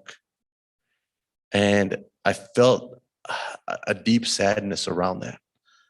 The person that should be going into the church is the one not feeling worthy to go into the church. The person that should be the person who's sitting at the front row. That should be the example in life. They're probably in a place where they're genuinely healing. So I think, thinking about as faith communities, we have to, and we've done a good job of this over the past year and a half of saying, okay, maybe a faith place isn't just four walls, a roof, and that. Maybe a faith place is all over. Maybe we as faith leaders need to expand the definition of who we call people of faith. Maybe it's just not people of theology. Maybe it's the person who's growing up on 24th and Center and right now doesn't know what's happening with mom and dad. It's kind of like, man, I don't know what's going on. I'm struggling through all of this. Maybe it's the person that's on South Side who doesn't have any concept of God, but has genuine faith. That if they go to school, if they learn, if they graduate, that somehow, some way, this country will reward them. And they'll live a life that was better than the life that they would have done if they wouldn't have done that. So how do we define faith? I think the challenge is expanding that definition to make sure that we're building bigger tables and a bigger umbrella of faith. And I'll add there too that something I was going to mention as you all were talking was in the book in Sundu's Chabra's chapter, in the prologue, she talks about interfaith dialogue is like air. We cannot always see it, but it is always around us and is necessary for building peace and harmony. And I just really love that depiction of it, of interfaith and faith itself as this air around us, because I think it allows us to see, and again, another entry point into seeing how faith can inform the common good and help us find those solutions. I think when we see it and recognize that it is a living, breathing entity and feeling and conversation with another person, I think it opens up, it kind of like decenters, or it kind of deconstructs it to something that I think is more tangible and perhaps to some people and more accessible. And I really liked the way that this conversation is going in terms of, we can start with our sphere of influence. I think that's so important to see that, we have different microcosms of society in many areas of our life. Again, work and our workplace, our places of worship, our homes. And so starting there, I think is crucial and a great first step. I like how you said that, Janan, the 101, bringing it back to the 101. And then also just seeing how, again, as Rhonda had said, we can continue to create these spaces and different entry points in different areas. I think one thing I do want to add as well, and it goes to the point that you were making, Rhonda, of validation, understanding that everyone is invited to this space. I think, and talking about the courage, as Pardeep said, it takes to enter into these spaces. I think that's something that we can't overlook. I think there is a lot of fear and uncertainty and resistance around faith, and for many, again, all valid reasons. But I think part of, in addition to what's been said, I think an additional part is giving yourself permission to accept that invitation to be at that table.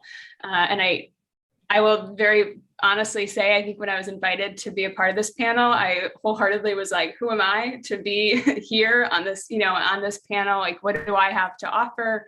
What perspective am I bringing? And all of those, I think, worries and thoughts that can build up fear and keep me away from these spaces are the exact things that we need to dig deep into our faith, into our humility, to challenge those and to show up to those spaces, which again, I get is not always easy. And, people are coming from all different perspectives, but I think cultivating that, just giving yourself permission as a human being to show up with all of those concerns, with all of your excitements to these spaces of interfaith dialogue is encouraged, it's welcomed, and it takes courage to do so, and we can dig into our faith and into our humility to find that courage. So just wanted to offer that additional piece as well. Thanks so much, Caitlin. So I think we have time for one more, if we can kind of move through it quickly, and then we can open it up for questions for those of you in the audience and those on YouTube. So here's one kind of quick one to conclude with. I think maybe it'll sum up our conversation well.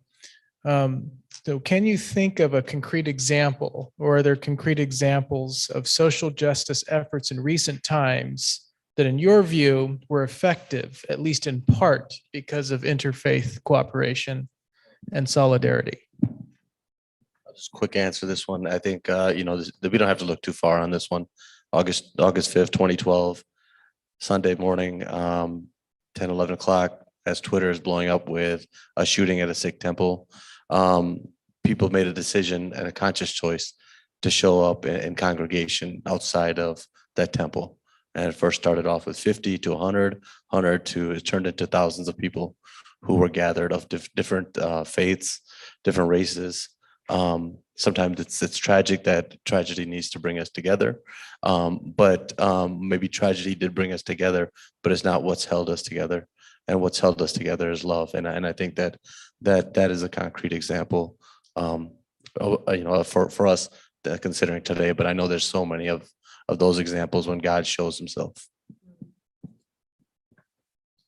And I'll also try to be brief, just list a few things. I think that, depending on how far we want to go, but 9/11 was a pivotal moment in our, recent history. And I think the fact that there were many people out there that wanted to broad brush the entire Muslim faith and anyone even that looked like Muslims. There were many Sikhs that were targeted.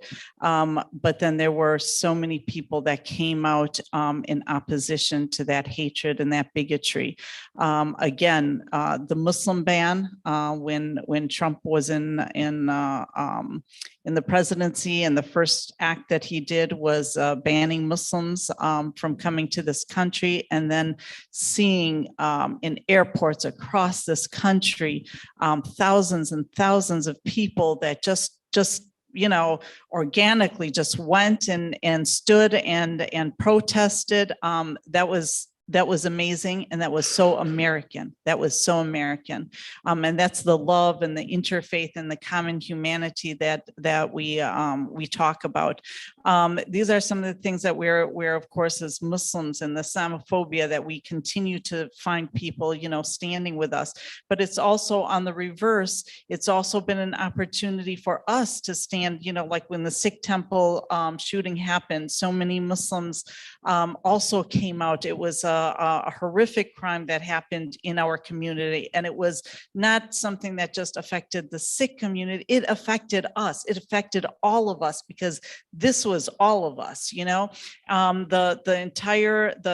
things that were happening with migrants at the border. We went out with the Latino community, with the whole Black Lives Matter. This was, the structural racism in this country that has been swept under the rug for so long. It was an opportunity for all of us to go out. So it wasn't just people standing with the Muslim community. It was the opportunities of Muslims to stand with the broader community, because at the end of the day, we're all in this together. We're one humanity. Oh, okay.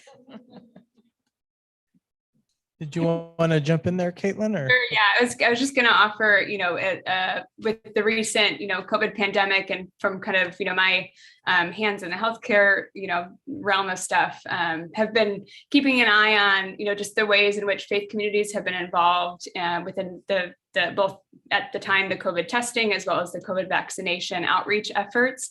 I'm a part of what's called the Interfaith Youth Corps. It's an organization founded by Ibu Patel in 2002, which focuses on making interfaith cooperation the norm in America. And they do so by partnering with universities and colleges. And so my time at Marquette got involved with the Interfaith Youth Corps, and I'm a part of their alumni network today, which includes a healthcare cohort, but have been tracking that the Interfaith Youth Corps has facilitated and promoted a lot of work around the impact that religious identity, beliefs, and behaviors have on COVID-19 vaccination acceptance and hesitancy. And so as just a brief example, was a part of a focus group that brought together a group of medical professionals, community organizers, religious leaders, social workers, and others, all with, strong interfaith skills, to talk about the creation of a vaccine outreach program and what that might look like with an interfaith approach. And so just in having that interfaith approach, and people from, all across the, different religions, different ethnicities, different geographical locations represented in his focus group, we were able to offer a better understanding, from a narrative point of view of the status of vaccine hesitancy and acceptance in our communities, and look for solutions for vaccine outreach, again, with an interfaith lens. And again, doing so through that interfaith lens, I think allows us to provide more tailored approaches for vaccine outreach to meet the needs of different communities, as well as provide a platform for a more global understanding of the role of faith communities in public health, and how different faith communities can work together to promote health justice for the common good. Excellent. Thank you so much. And thank you to all of our panelists for all of their wisdom and insights. And now we're going to open it up to questions from the audience. We'll start with those that are here. So if you have a question, just kind of get the attention of Parisa there, and she will bring you a microphone.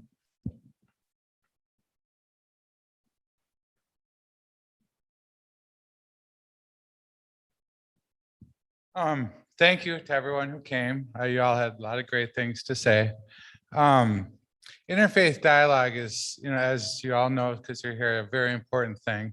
A lot of talk has been done about dialogue between people of different faiths who come together, who welcome each other, who join together. And that's very important. I do believe it should be celebrated. As a member of the Unitarian Universalist Society, which invites all faiths to come together, to pray together and serve together and be active members of our society, I see a lot of value in celebrating that oneness between faiths. But there's, the other side of it.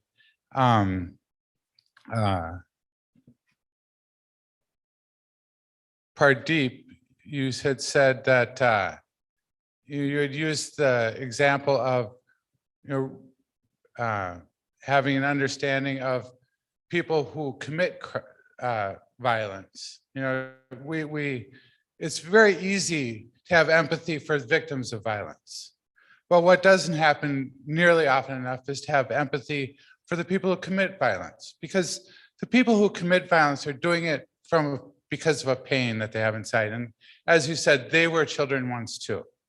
They are acting because of a force that was on them, because of something that happened to them. If they didn't feel that they needed to get to that point where they did something so severe to hurt others, just to be heard, it wouldn't be happening. So this is a question, for every member of the panel, but particularly for you and for Janan, who talked about God consciousness. You talked about how it is, if we see something that's wrong, we need to put our hands on it and stop it. In Christianity, there's a similar concept. The English version of the Bible talks about knowing God. If you go to the Greek text of the Bible, it uses a word called gnosis, which is an intimate knowledge of God, which I believe is not just a passive knowing, but a hands-on, active, interactive action. And in this time where we are more and more divided, and there seems to be more and more of a need to reach out to the thems out there, not just the us's. Where do we start to dialogue with people who have such inclination to push us away? That's a great question, and I think it speaks to Dr. Omar, just as we talk about weaponizing God, as we weaponize anything else, is that there are those that can pervert, those that can take something that is so powerful and so loving, and use it against us with. And so some of the work that we do is we work with extremists, and we work with those extremists that are on all different parts of the ideological frame and the faith frame. So we don't just get a one type of extremist. We get people who take it too far. And oftentimes we find that they find parts and they cherry pick parts. They take things out of context. They find things that fuel their own hatred that's inside of them already. And there's other people who manipulate the word in the scriptures. And this is for any, and then manipulation can look all kinds of different ways. I think a lot of times it can even look like not conscious manipulation. It can just be kind of a very subconscious thing of having a very immature faith. And I will say in kind of a way, like before the Sikh temple shooting happened, I had a very contentious relationship with God. I felt that at times God had abandoned me, only to come out and find out later that I was the one that abandoned. I was the one that turned away. That somehow, some way, even in the midst of tragedy, that was always there. God was always there, and not your personal relationship with God. And what I find is that we do need to help those folks We do need to have those conversations with them. Again, the vessel that person takes up, right? The devil shows up in that vessel. However we want to describe the devil, the evil shows up in that vessel of that person. So it's important to be able to decipher the difference between the vessel and not vilify the vessel, but vilify the ideology that is incorporated in that person, and to have them detached from it. The way that we look at it is sometimes within extremism work, we're trying to unravel the ideology, but not take apart the person. So it's a very careful dance, right? Because if this person has now staked their belonging and their personhood to this identity, and you start to unravel and say, you know what, that's not Islam, that's not Christianity, that's not, right? You can very easily do that, but then what does that person have to stand on now? And what we found is we can take it away, but when that person goes into now, when you do take it away, a suicidal depression, because you've taken it away too quick without feeding. So there's something missing within that person. And that's when I think that the word and the scriptures and all, and it can be manipulated by people who may or may not know that they're actually manipulating. We had a kid the other day who was very much, we worked with his parents for a very long time, but almost a year and a half. And then finally we had a conversation with the child. He was about 18 years old, going off to college. And once we actually had that conversation with him, you know, it was some of the questions that he kept asking was, well, who are the teachers that I should be listening to?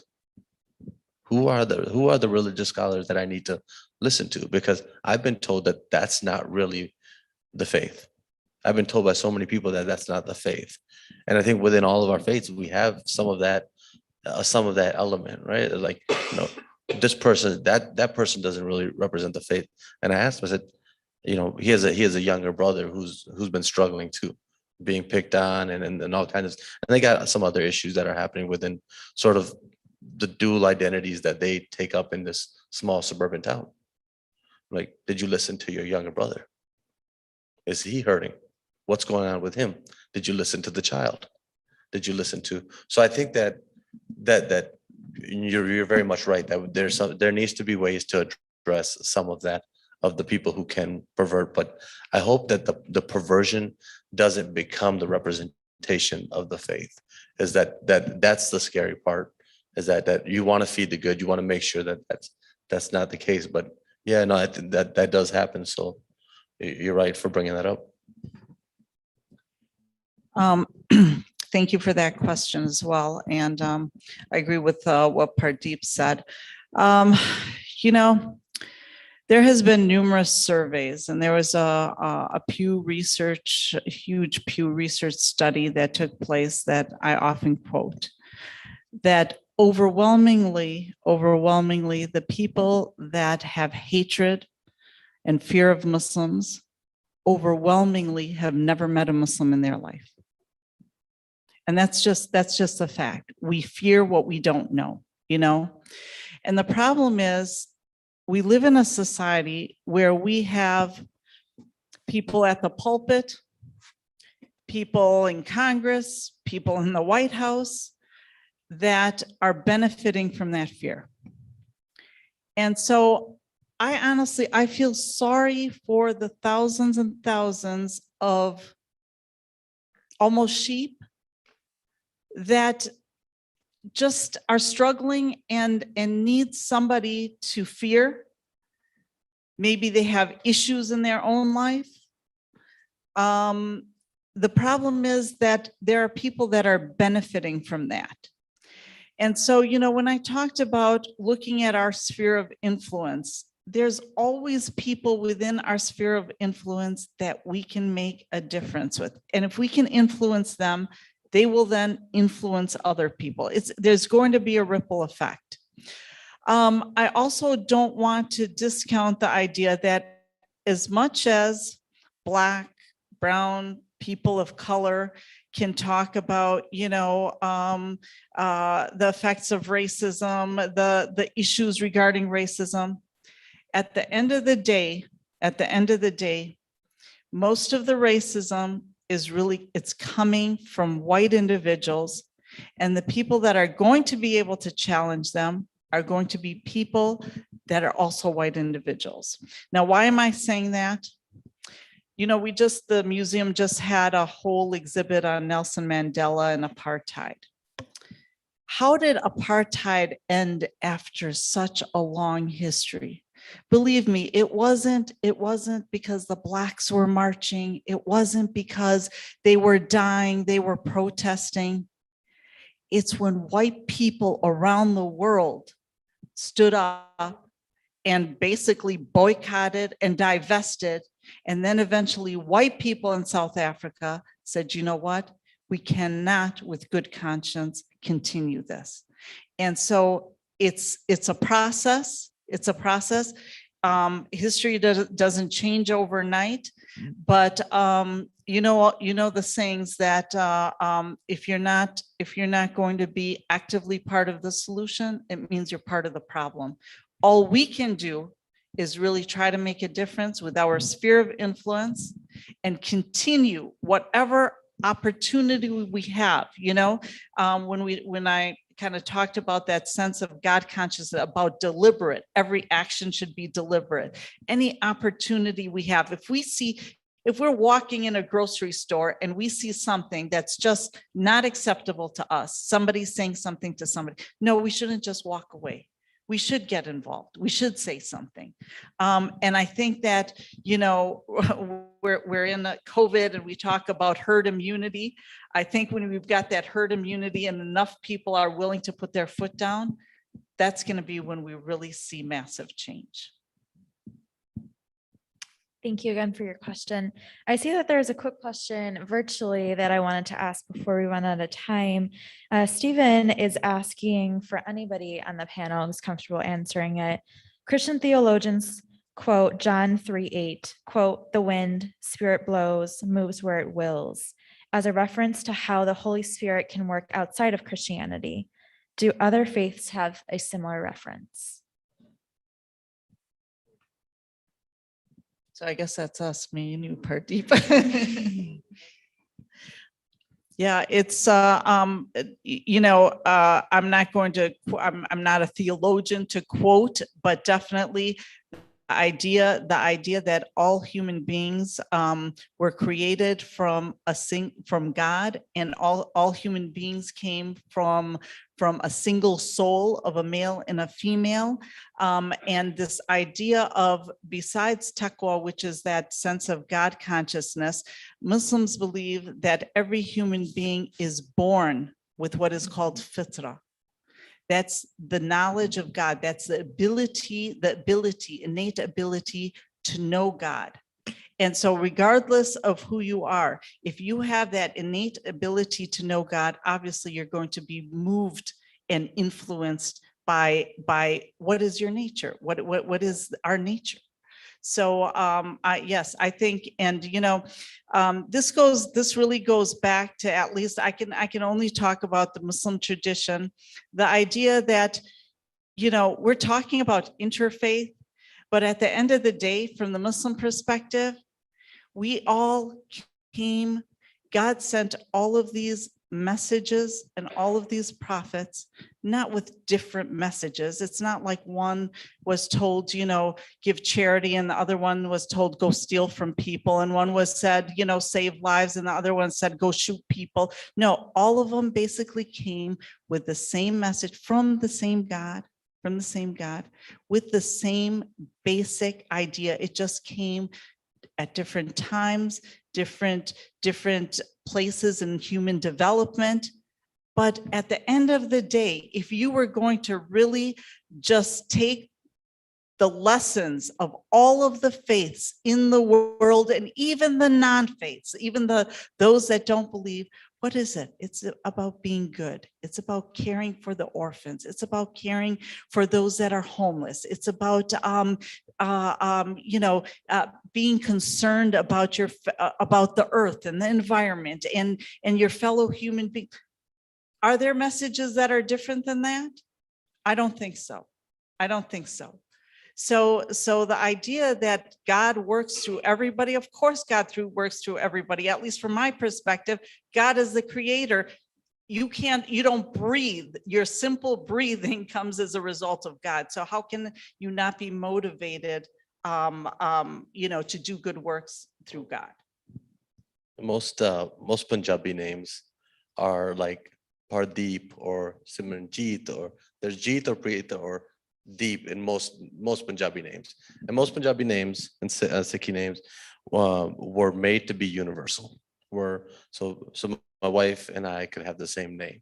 Lots of Punjabi couples have the same name. It was like kind of way ahead of its time, where deliberately Nanak was trying to create equality. He if you go into a Gurdwara, you will see people sitting at the same levels. That's because deliberately he was like, I don't care if you're rich or poor, what race you are and religion you are, I want you to sit at the same level. He was very revolutionary for his time at that time, because he was trying to fight against this sort of like mindset of I'm better than you or you're better than me. And really to say, if you don't see God in all, you don't see God at all. And let's just move forward with that. And then people challenged him and said, well, because he was like, I want you to feed everybody. I especially want you to feed the poor. And then people would say, Guru, if I feed the poor, I'm going to be born in the next lifetime as an untouchable Dalit, right? I'm going to be born that way. And he said, if you don't look at that person like that's my mouth, look at that person like it's my mouth. Like look at it like you're feeding me, because and so he was trying to create all of these things to kind of be very, very deliberate and saying, no, we have to get to a place where we consciously see God in everyone. The words, so Atma and Paramatma, basically a God that's outside of you and also internal.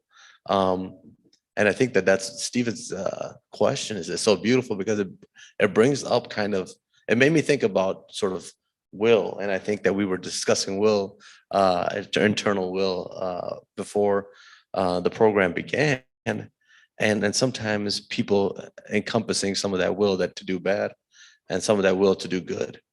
And what, kind of like, so it does make me think about God's divine will and that, but in Sikhi, to summarize it in Sikhi, you would think about just your own personal responsibility here on earth, what you were given, the gifts you were given, whether that's so it comes back to, how do you do that? You do that through service. And within different faiths, it's called different things. Within Sikhi, it's called seva. And Nanak said, deeds before creeds. What did you do in life before your credentials, before anything else? What did you do, and how much did you sacrifice? How much did you, like a rich person didn't sacrifice much, but might have given more than the poor person. The poor person might have gave everything, but not given as much as the rich person. So to what degree did you sacrifice? How much did you inconvenience yourself? Is our calling. And the person that's considered the one that did inconvenience themselves, did sacrifice, did do the good, they served and saw God in everyone, that person is considered to be next to God then in the next lifetime, and sort of escapes this suffering cycle of life. And so within what Stephen said, you have to kind of this, and I think about it, is that God is still working. Right now, God is still working. He's working through all of us, but God is truly working. Thank you, everyone, for the questions. Keeping an eye on the clock, I think that's all the time that we have, but I know that there's some closing remarks. Yeah, so now we're gonna hand it off to Rhonda, who's gonna tell us what should we go do now with all of this information and all of these things we learned? So now what do we do? What now? Well, I mean, so much has already been said. It's nothing for me to really, I took a lot of notes. I'm sure you watched here and you took a lot of notes too, but. It's to support race and faith. Exactly. Rhonda. Yes, it's support race and Next, faith, Joy. truly. No, I will say, I feel like to have this conversation about interfaith, and which has already kind of come up as the white supremacy, we have to talk about and mention, I don't know how much time we got, 5 minutes? Okay, good. All right. I don't want to go on too long, but we have to talk about Christian nationalism and capitalism. I think those things, when you think about maybe enemies to interfaith, especially in this country, in the United States, I think that those are some of the two big pillars that bring about the confusion for people, which make it seems interfaith is impossible or has to be some like a oneness kind of dilution type thing, because the capitalistic mind has to win. It has to have more. It has to have something it can consume, produce more of, and popularize. And with interfaith, you can't do that, you know. So interfaith really hasn't become sexy in the mainstream because people haven't learned how to mass produce it in some type of capitalistic way. And I think for us as evangelists of interfaith, we have to fight against that capitalistic mindset that can't see how you can have multiple ways of being together without having to diminish yourself so something or one voice or one ideology can win, or whatever.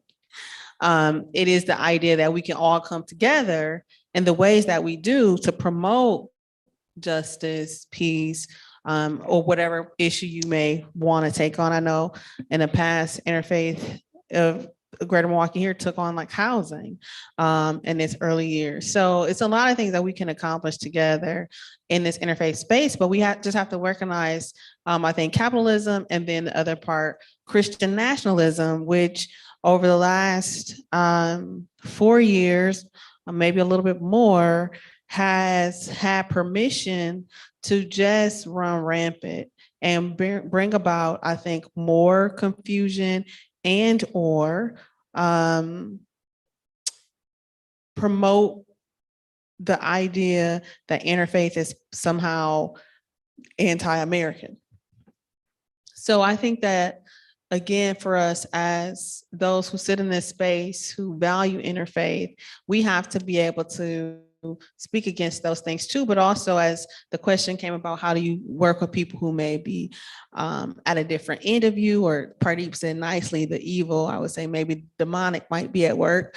And it does take some discernment and allowing yourself, as you said, Pardeep, to be in that spiritual space and understand that we are spiritual people, and we have to work against these spiritual forces that want there to be darkness. And within the midst of a lot of that Christian nationalism that we see being done in our country today, it is still, that is a product of the white supremacist infrastructure that has been laid in this country. And so to have this conversation about interfaith, we have to acknowledge white supremacy, which has been put out there. We also have to see how capitalism and Christian nationalism are tools of white supremacy to keep interfaith work from really being able to happen, and people really to be able to understand it at the level at which we've been talking about today.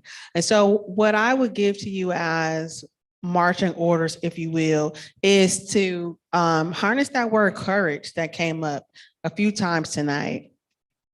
One, I think it is the courage, as Pardeep was mentioning before, courage to allow yourself to be challenged by, one, knowing your own faith, knowing what you truly say you believe and subscribe to, allowing yourself to really get into that, because I think you spoke to this, Janan, that sometimes people think that if you get into these interfaith spaces, it's going to maybe convert you or make you stop believing what your Nana raised you up on. But I found that for me as a Christian, I'm firm in my Christian convictions and beliefs about Jesus, interfaith has only helped me to grow, because I'm not afraid of what you believe or you believe. It helps me to see better and understand how to articulate better what I believe. Or even say, I need to go back and really think about that or pray about that or learn more about that. I don't have to stop being Christian because you made a good point. But so I think that first part is the courage to allow yourself to be challenged and to know your own text or scripture or whatever you believe. And I think the next part of that is the courage to go get your cousins, which is what Janan said. Which is what I always say when I'm doing my anti-racism work. Get your cousins. Don't worry about me and what other Black people are doing. We got this. But if you go and talk to Aunt Karen and Uncle Bob, you can make some changes that I would never be able to make. Again, that's a courage space. So again, courage to go check yourself, and then courage to go get your cousins. And then I would say, finally, the last bit of courage that I want you to use is to give yourself permission to get alongside some interfaith folks and see what you can do.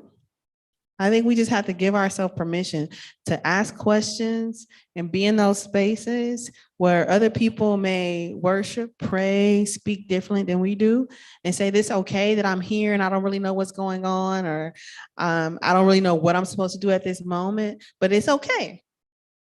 So I think the courage to put yourself in a space where you can be involved in an interfaith happening and not have to be in charge, not have to make it fit what you want it to fit, but kind of just be in a space and familiarize yourself with the people and what's going on, and find out where you can meet to really get some change happening, because it won't happen without all of us really allowing our voices. I think you spoke about that. If your hand's not working, use your voice. If your voice ain't doing it, challenge your heart.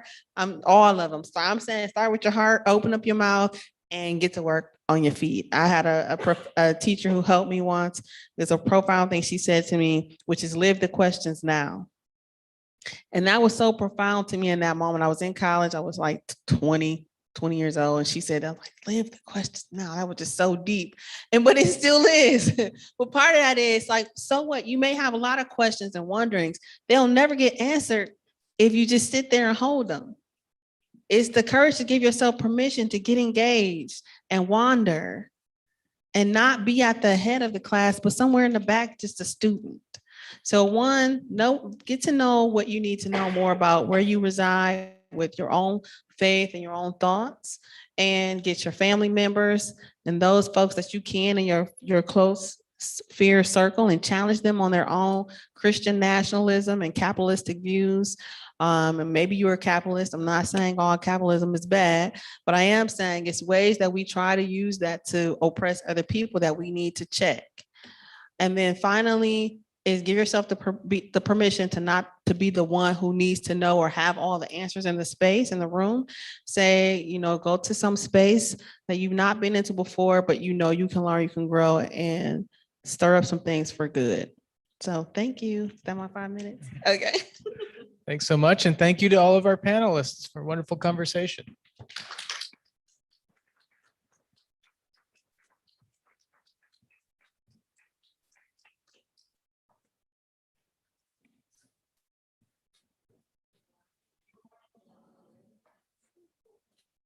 I'd just like to direct your attention real quick here to a slide.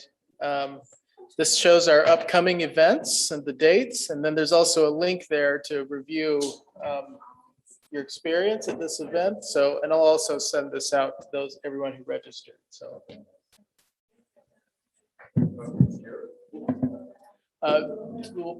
we're not sure yet. Yeah.